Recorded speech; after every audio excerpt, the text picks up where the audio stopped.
speak to local governments. Let's say, there's if let's say the economy crashes and we're less able to depend on the federal government, less able to depend on the state government.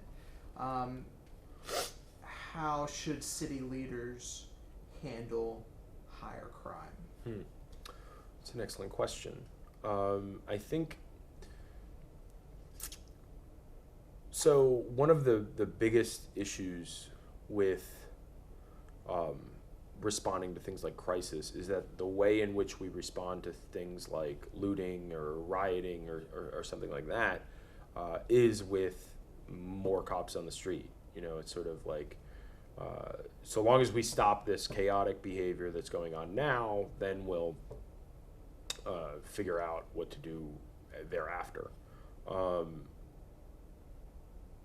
And it's also sort of unreasonable to expect local officials not to use the forms of capital and resources, military resources that have been sort of gifted and allowed to accumulate in these local regions when they would obviously think that they would be useful if you had this sort of like massive amount of unrest or something. But as far as responding to just like increased crime systematically, which I think is probably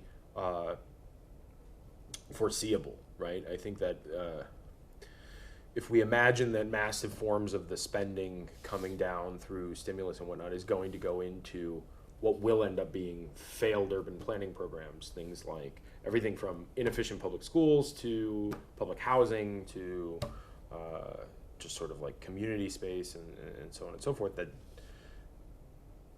what my concern is that the process of political bargaining, right? I mean, basically it's like Democrats want to spend money on charity, Republicans want to spend money on militarization, whether it be abroad or domestically. So you can find common ground between those two causes when you say, yes, you can expand your public education system, yes, you can expand your public housing system, but we've got to have more cops on the street with better equipment to respond to it. And I think that the real tragedy of that relationship is that ordinary citizens over the course of time end up living in a much more militarized police state. And that it's slow and unnoticeable are apathetic to it. Now, again, it's unfair because I'm sort of skirting your question, which is what would I tell local governments how to respond to crime? I think what I would tell them to do is to be familiar and to recognize how or various examples of unintended consequences that have occurred for really strange reasons. Peter Moskos has 2 books out now.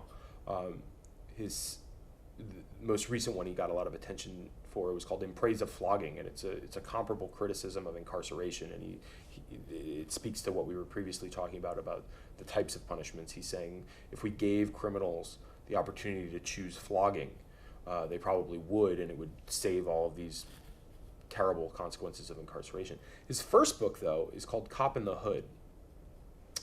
And it's because he got a sociology degree from Harvard and he just joined the police department in Baltimore. And he writes this very sort of analytical account of life as a police officer. And one of the things he notices is that some of the problems and inefficiencies that came out of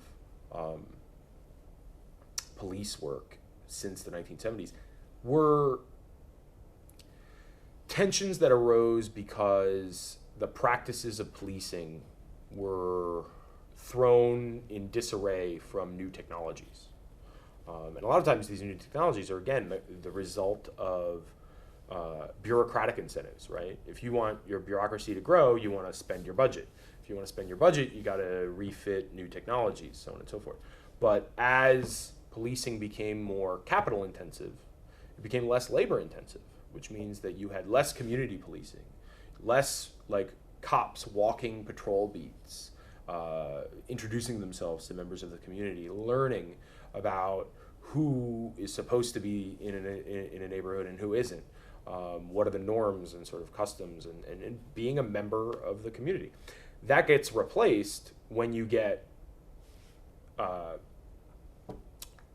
audio video equipment and the walkie-talkie dispatch system. You have a centralized dispatcher who then relays to officers and squad cars to report to crime when it takes place. Those are two very different models of policing. One actually effectively deters crime before it starts, and the other responds to crime after it's already happened. And when you're actually living like on the cusp of that change, it almost seems like one's encouraging crime. So I think if local city planners were to insist upon educating themselves about various unintended consequences and how delicate of a process policing and crime rates can be at the urban level, it would hopefully garner some prudence and humility in the way in which we govern crime. Not everything is a catastrophic riot on the street that has to be responded to with more guns and more force. I mean, that's what I think the real parallel is between our international foreign policy and our domestic criminal justice policies, that they're both just militarization. And when you insist that, like, okay, the only way to respond to unrest in the Middle East is with this button of armament, the only way to respond to drugs and crime in America is with this button of cops and punishment, what you're doing is failing to discover better strategies of bringing peace and social cooperation, whether it be at home or abroad.